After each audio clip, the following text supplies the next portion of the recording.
자연스럽게 이제 다음 이야기로 네. 넘어가면 지금 이야기를 듣고도 되게 인상적인 게 나도 내가 지금 제일 맡고 싶은 향이 뭐야라고 했을 때 나는 할머니 냄새, 할머니 방 냄새라 음. 진짜 외노자 말처럼 나도 향수는 안 좋아하지만 이게 향이 좋아서가 아니라 나는 그 기억이 좋아서잖아.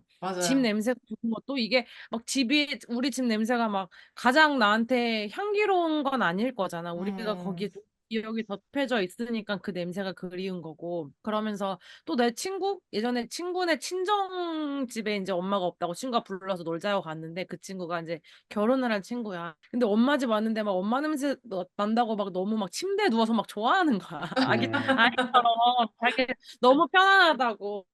그러니까 이런 게 되게 우리 모두가 공통적으로 느끼는 그런 부분인 것 같아요. 그러니까 이게 꼭 음. 좋은 음. 향이라기보다는 내가 기억하고 싶은 향, 나한테 좋은 기억이 있는 향. 근데 이제 이거를 이론적으로 뭘까 여기 있는 거 좀 찾아봤어. 그랬더니 프루스트 효과라는 게 있더라고. 그래서 우리가 후각이 감정과 기억을 소환한다는 것, 그거를 프루스트 효과 혹은 마들렌 효과라고 부른대. 나도 뭐 예전부터 알고 있던 건 아니고 이제 찾아봐서 알게 된, 그때 이제 최근에 찾아봐서 알게 된 건데, 그래서 실제로 여기서 실험을 하게 된 거야. 왜 그러니까 사람들이 얼마만큼 향에 대해 인지를 하냐? 라고 했을 때 이제 A 그룹, B 그룹, C 그룹을 나눠서 어떤 이제 그 영상을 보여줬대. 그랬을 때 A 그룹에서는 그 영상과 함께 향을 입히고 B 그룹에서는 빛을 입히고 음. 그리고 C 그룹에서는 소리를 입히고 그랬을 때 음. 소리나 빛에 노출되었던 그룹보다 향에 노출되었던 그룹이 그 영상에 대한 기억을 훨씬 세부적인 거를 훨씬 잘 기억한다는 거야. 그 이유는 그 우리 후각이 뇌에 후각만 유일하게 뇌와 직접 연결되어 있는 신경이래. 나도 이거는 잘 모르지만 어쨌든 출처는 여기에서는 그렇게 말해서 내가 막 정말 논문을 깊이 있게 찾아본 건 아니지만 어쨌든 후각 신경이 뇌와 직접 연결된 신경이고 그래서 바로 곧장 작용할 수 있다고 하더라고. 그러면서 음. 그렇기 때문에 어떤 감각보다 기억 능력과 밀집하게 연관이 되어 있는 음. 감각이라는 연구 결과가 있다고 합니다.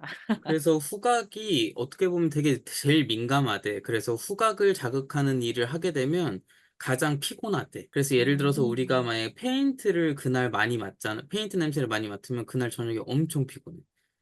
맞아요. 우리가 뭔가 많은 영상을 본 것보다 냄새로 자극된 날이 훨씬 더 피곤하더라고.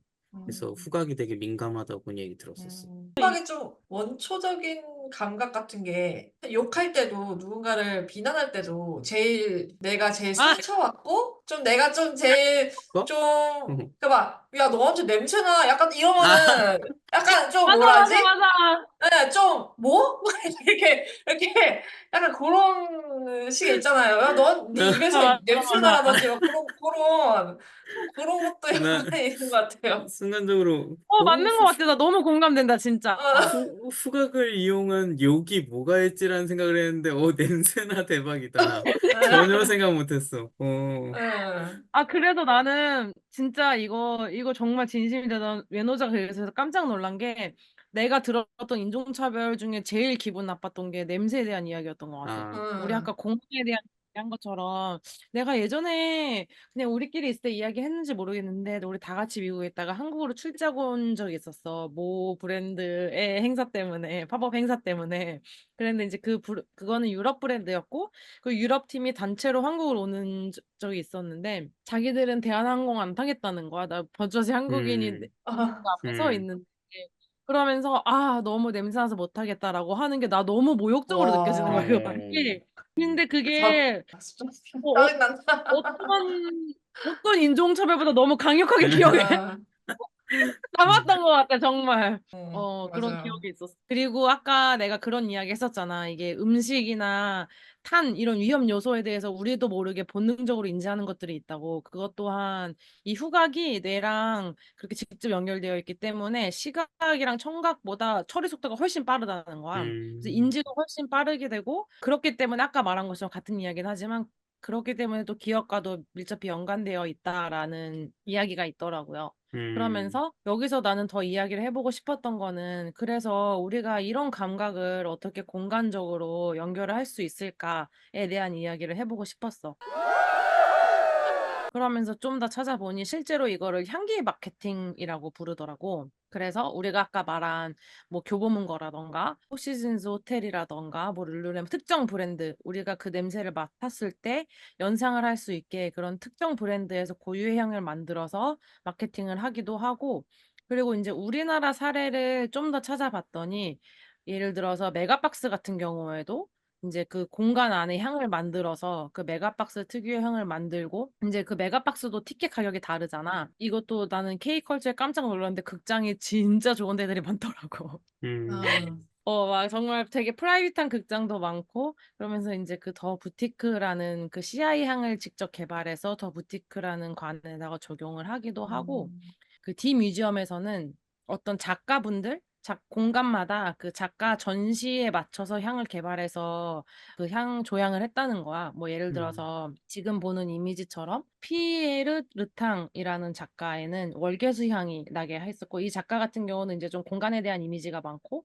사물과 공간을 섬세하게 표현하는 그런 화법을 가진 작가라고 해. 그래서 이런 작가가 작품을 관람할 때는 월계수 향을 조향을 했고 그리고 반대로 하지메 소라야마라는 작가 작품이 있는데 여기 같은 경우는 이런 이 물성 자체가 좀 기계적이잖아. 이미지만 봐도 그랬을 때 이 작가의 공간에는 금속향이 퍼질 수 있게 이런 연출을 하는 경우도 있다고 합니다. 음, 그리고 이제 국립아시아문화전당에서도 뭐 우리나라 국립기관 최초로 전시 공간에 향기를 도입했다는 사례가 있었는데 역시 이것 또한 그러니까 전시는 아니지만 이제 공간의 특성에 맞게 향기가 입혀진 케이스라고 할 수 있는 거죠. 우리가 아까 말한 또 이제 그 책 이야기가 또 나오는데 북라운지 같은 경우는 좀 뭐 상쾌하고 생명력이 느껴지는 향이 될 수도 있고 아니면은 뭐 라이브러리 파크 나 로비 이런 거는 사람들이 만나는 장소이기 때문에 좀 더 소통을 이끌어낼 수 있는 뭐 플레음이라던가 이런 향이 나는 공간이 되었다고 하기도 하고 아니면 뭐 국제회의실 리셉션 홀 같은 경우는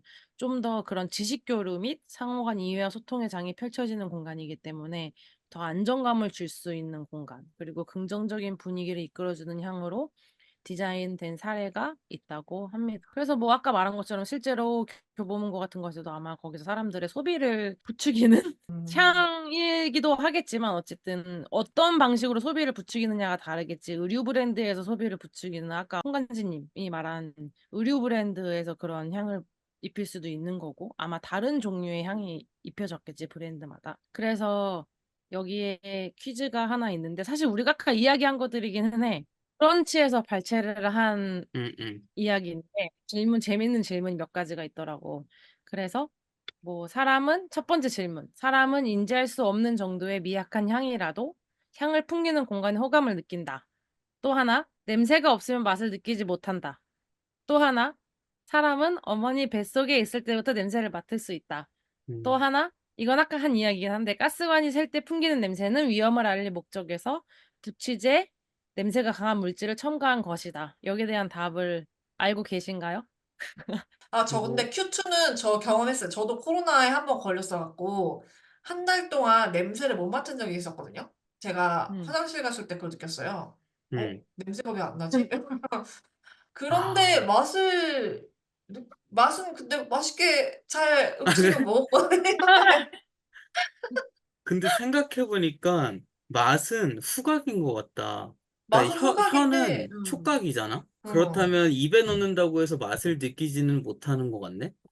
맞나? 모르겠다. 저도 그렇게 알고 있었는데 왜 냄새가 없으면 그 맛도 잘 안 미각 느껴진다고 했는데, 미각 어. 예, 미각은 촉각인 건가? 미각보다 후각하고 맛이라는 것은? 얘기한 사례 중에 하나가 개는 미각은 별로 없는데 후각이 엄청 뛰어나잖아요. 음, 음, 그래서 어. 사람들한테 이제 개를 사료를 주는 거, 건사료 주는 거랑 그다음에 뭐 사람들이 먹는 음식처럼 만들어서 조리해서 주는 사람들 있잖아요. 그게 별로 의미가 네. 없다고 하더라고요, 개들한테는. 네, 심지어 어. 그러니까 제일 좋은 거는 만약에 우리가 음식을 만들 때 엄청난 향기가 나오잖아요. 그거를 음식을 만들고 개한테 사료를 주거나 그 다음에 똑같은 우리 사람 먹는 음식을 준다 하더라도 개는 그 우리가 요리한 음식을 먹는다고 생각을 한대요. 어. 미각이 없기 때문에 그 정도로 후각이 엄청나게 지배를 한다고 하더라고요. 어. 그 사람이 사료가 있고 요리를 하는 냄새 때문에 그 다른 음식을 먹는다고 생각을 한다는 거예요, 그러면? 그렇죠. 네, 그렇다고 하더라고요. 그래서 굳이 막 신기하- 엄청 비싼 재료 써가지고 하시는 분들이 있잖아요. 그거가 그렇게까지 이게 거의, 그러니까 이제 본인의 만족이지 정말 강아지 입장에서는 그 차이를 똑같다. 그렇게까지 못 어, 느낀다고, 뭐 아, 똑같다고 하더라고요. 좀 네. 다른 네. 이야기이긴 한데 제가 요즘에 유튜브를 보면서 먹방 보면서 밥을 먹는 그런 느낌인가요? 아, 이 사람 많이 먹는다면서 나도 오늘 많이 먹었다. 막 그러고 있는데. 예, 그런 네. 느낌인가? 네. 근데 음, 3번은 너무 궁금하다. 어머니 뱃속에 있을 때부터 냄새를 맡을 수 있다? 맡을 수 맡을 없지 수 있을 것 않나? 같아요. 맡을 수 있나? 있을 것 같아요. 왜냐하면 음. 태반으로 이렇게 아, 음, 연결돼 있잖아요. 그게 어쨌든 뇌로 이렇게 갈 것 같은데. 네. 엄마가 느꼈던 향기가 그 어. 기억이 뇌에 기억된 것들이 아이한테 갈 수도 있지 않을까요? 음, 그렇다면 이거는 향을 맡는 거라기보다는 기억의 전이라고 봐야겠네요. 오, 그럴 수도 있겠네. 철학적이시네요. 기억이 전. 어. 네. 1번은 그래서 사실 저는 인지할 수 없는 정도의 미약한 공간에 호감을 느낀다. 이거는 저는 좀 아닌 것 같아요. 그러니까 저도요. 호감을 느낄 수도 있고 비호감을 느낄 수도 있다고 생각을 하니까 꼭 저는 호감일 수 본인이 비염이어서. 있을까? 좋아하는 향이라면은 비호감일 수도 있고, 근데 음, 가장 고단수가 드러내지 않는 향을 계속 숨기는 공간에 있을 수가 있잖아요. 음, 그러니까 아까도 어디야 우리나라 그 책방 간다 하더라도 일반 사람들은 조향이 안 되고 있다고 인지하고 있는데 실질적으로 거기 조향이 되고 있는 경우가 있으잖아요.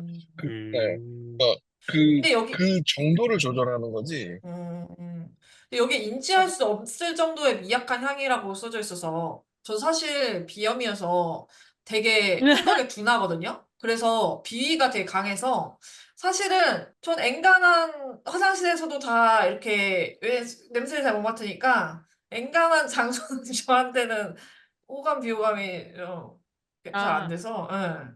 근데 나는 이 질문을 나도 처음 봤을 때 어떻게 느꼈냐면 아까 이야기한 것 중에 이게 시력처럼 어떤 사람 눈에는 보이고 어떤 사람 눈에는 안 보이고 이 인지할 수 없을 정도의 미약한 향이라는 게 좋은 향이라는 게 아니라 내가 자극이 있다고 인지는 못하지만 뇌는 알고 있는 그렇게 이 질문을 어, 받아들였었거든. 그래서 그게 이제 나도 그 공간에 바뀌는 거에 되게 민감하게 경험을 했다고 하는 이유가 예전에는 이게 자극이 커야만 내가 이 냄새가 난다라고 알았는데 이제는 그냥 자극이 크고 낮고가 아니라 OX의 문제가 돼버린 거잖아, 음, 나한테. 그러니까 이게 네. 엄청 작은 자극도 역겹게 느껴지는 거죠. 원래는 이렇게 막 장소를 어, 옮길 때마다 이게 다 새로운 자극이라고 못 느꼈는데 옮길 때마다 아, 다른 종류의 향이 나한테 자극을 하니까 이게 크게 크게 자극이 되니까 여기서 말하는 그 인지할 수 없는 정도의 미약한 향, 그전에는 못 느꼈던 향이지만 내 뇌는 알고 있는 게 내는 무의식적으로 알고 있는. 호감을 준다?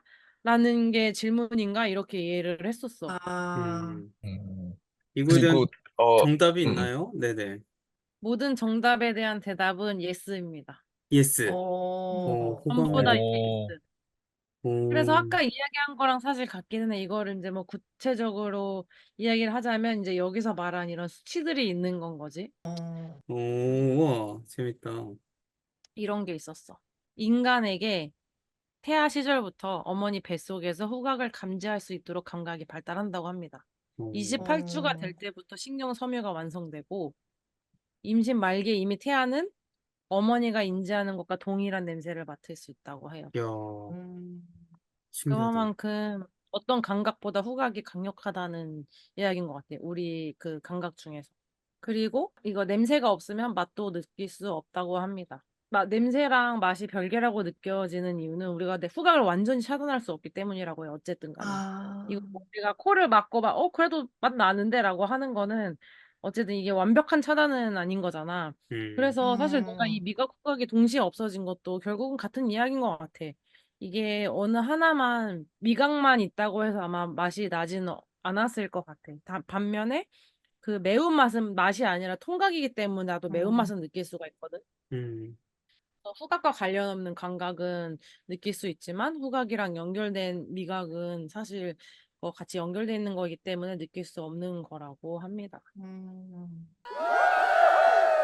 재밌네. 그래서 나는 이거 주제가 과연 우리가 여기서 같이 이야기를 나누면서 얼마만큼의 답을 찾을 수 있을지는 모르겠지만, 그러면 그냥 디자이너로서 우리가 공간을 만들 때 어떻게 이런 것들을 반영을 해서 설계를 해야 될까? 그 디자이너의 역할이 어디까지일까라는 거에 대한 고민을 하게 되더라고. 왜냐하면 나는 요즘 계속 생각하고 있는 거는 결국 디자이너라는 게 물론 이벤트 기획을 하기 때문에 더 그런 생각을 많이 하게 된 거긴 하겠지만 건축도 마찬가지긴 할 것 같아. 이게 시각적인 정보를 제공하는 게 아니라 정말 이 소비자, 관람객 아니면은 이 공간을 방문하는 모든 사람들이 와서 어떤 경험을 하게 될 것인지 이 경험을 설계한다는 게 사실 디자이너의 정의라는 생각이 들거든. 되게 음, 우리가 어렸을 때는 학교를 가기 전이나 정말 이 학문에 대해 잘 몰랐을 때는 디자인 한다고 하면은 시각적으로 예쁜 거, 아름다운 거, 사람들이 거기에 대해서 매력도를 느낄 수 있는 거라고 생각을 하지만 점점 일을 오래 하면 할수록 그리고 더 많이 알아가면 알아갈수록 결국은 이게 어떤 경험을 만들어내느냐인 거고 그러면 그 경험을 만들어내는 것 자체가 결국 시각적인 것뿐만 아니라 모든 감각을 통한 경험이 될 수밖에 없잖아. 우리는 이거를 딱 뭐 어떤 거 하나만 단편적으로 경험하는 게 아니기 때문에.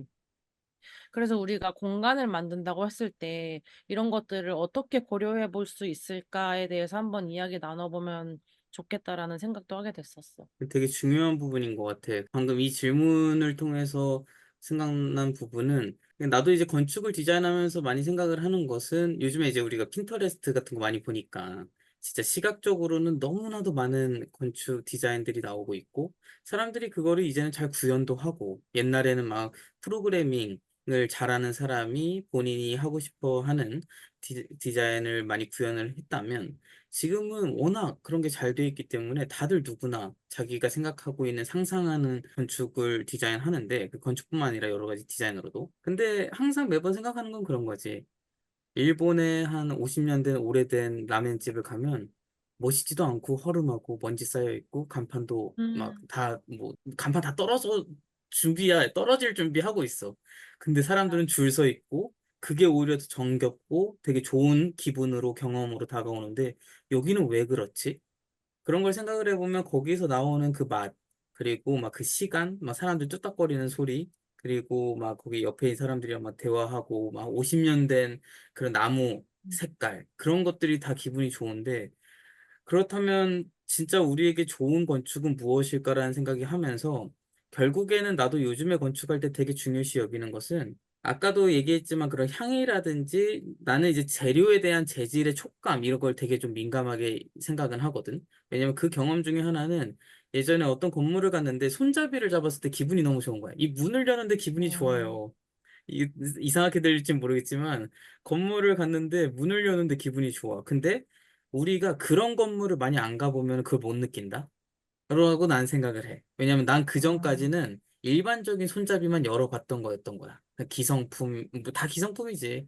근데 일반적으로 사용하는 그 사양의 음, 손잡이만 열어봤는데 진짜 좋은 건물에 디자이너가 신경을 많이 쓴 손잡이를 만져보니까 문을 여는 것만으로도 공간이 기분이 좋구나라는 걸 느끼면서 그래, 공간이라는 거는 단순하게 시각적인 것뿐만 아니라 촉감, 향, 뭐 후각 뭐 여러 가지 청각도 당연하고 그런 거를 다 자극했을 때 좋은 경험과 좋은 공간 그리고 거기에 이제 좋은 사람들까지 있다면 그게 정말 좋은 건축 아닌가라는 생각을 요즘에 많이 해서 그런 부분들을 많이 추구해야 되지 않을까라는 생각은 계속 음. 갖고 있네. 전 사실 되게 개인적이고 좀 이상한 취향이라고 해야 되나? 음, 개인적인 생각인데 저는 사실 어떤 되게 좋은 건물을 가면은 한 번 꼭 화장실을 들어가요. 오, 나도 꼭 가.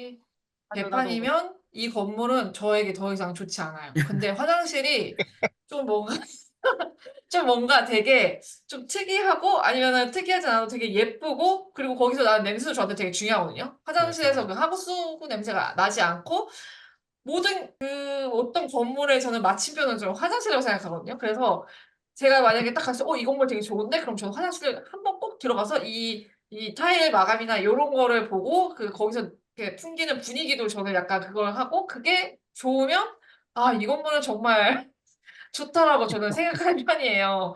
그래서 언니의 얘기를 들으면서 아 그게 혹시 이 화장실이 어쨌든 가장 좀 더럽고 냄새나는 공간인데 거기에 있는 그 hun각적인 요소가 저를 기분 좋게 만든다면 이제 이 건물은 제 마음에 정말 드는 건물인 거죠. 그래서 제가 치버필드 건물을 좋아하는 게 치버필드 화장실들은 예쁘고 그렇게 이 각이 맞을 수가 없어요. 그래갖고 네 그렇습니다.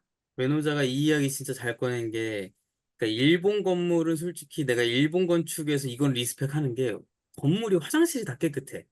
근데 아, 일본 사람들이, 그러니까 건물은 엄청 허름한데 더러운데 화장실은 깨끗해. 근데 예전에 일본 친구랑 막 일본 친구라기보다 어르신이지, 어르신이랑 막 이야기하는데 그러더라고. 일본은 일단 화장실이 깨끗하니까 다시 가고 싶어, 그 건물에, 그 장소에. 그런 음, 말을 하는데 되게 공감 갔어. 음. 건물은 되게 예쁘고 카페 막 그런 데 갔는데 화장실 지저분하면 다시 가고 싶지가 않더라고. 네 맞아요. 그런 경험이 있다 보니까 화장실은 정말 중요한 것 같아. 제일 되게 중요하지 않을까, 네, 화장실. 응. 그러니까요. 근데 되게 한국이랑 미국이랑 다른 점도 화장실이 되게 큰 것 같거든, 건물 안에서. 음, 왜냐면 미국에서는 모든 화장실들이 어느 공간 안에 속해 있어. 예를 들면 어떤 식당 안에 속해 있던가, 카페 안에 속해 있던가. 그래서 단점이라고 처음에 갔을 때 되게 불편했던 거는 공중 화장실이 없는 건 거야. 그러니까 다 이제 뭐 식당을 가져가던가 아니면 그래서 옛날에 그 스타벅스 화장실 이슈도 있었던 거고, 스타벅스 화장실 이슈는 어떤 흑인이 왔었는데 이제 노숙자라 생각하고 내쫓아서 크게 이슈가 된 적이 있어. 스타벅스가 어, 전국에 일주일인가 문 닫은 적이 있었어. 이제 그게 이슈가 돼가 인종차별 이슈가 돼서. 그러니까 어, 이게 누가 소비자고 누가 아닌지 함부로 판단할 수도 없는데 외형만 가지고 소비자가 아니다라고 판단한 그런 전형적인 인종차별 케이스지. 그래서 스타벅스는 이제 공중 화장실처럼 음료를 구매하지 않아도 오픈된다라고 정책을 바꾸긴 했는데 음, 어쨌든 이야기하려고 했던 건 이제 미국에서는 그렇기 때문에 화장실이 항상 어느 매장에 속해 있기 때문에 관리가 그 매장과 직접적으로 연결이 돼서 깨끗하게 오히려 유지가 된단 말이에요. 비록 가기는 어렵지만.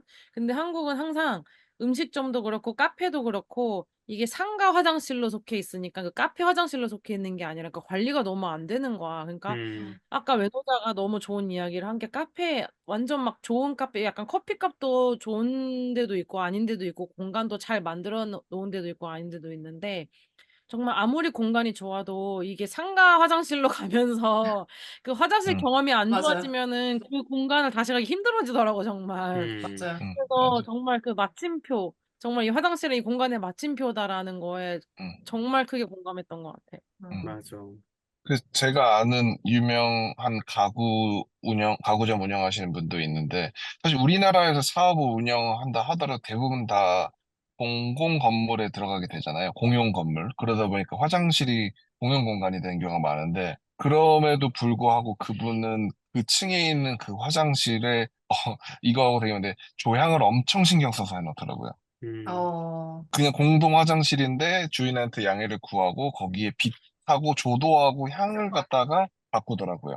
근데 그게 되게 신선한 충격이었어요. 아, 이게 공용 건물인데, 근데 그분이 말씀하시는 게 화장실을 사용했을 때 공간이 엄청 중요하니까 어떻게 보면 아까 뭐 얘기했던 내용들이 둘 다 적용되는 것 같은데 화장실과 향기. 네. 음, 그렇게 해서라도 그렇게 하더라고요. 우리나라에서 봤던 화장실 중에 조금 신선했었어요. 특히나 그런 음, 공용된 공간에서는.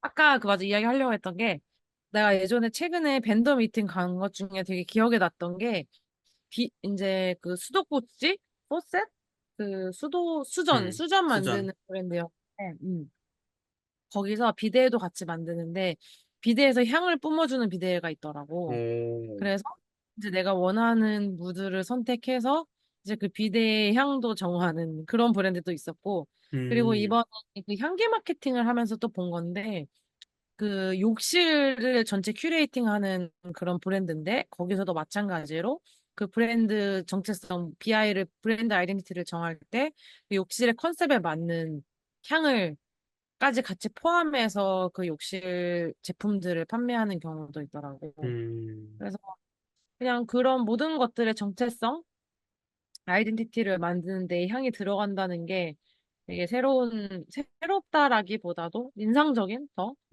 접근했던 거. 좀 더 그 만드는 과정들이 좀 더 섬세해졌다는 생각이 들더라고. 재밌다.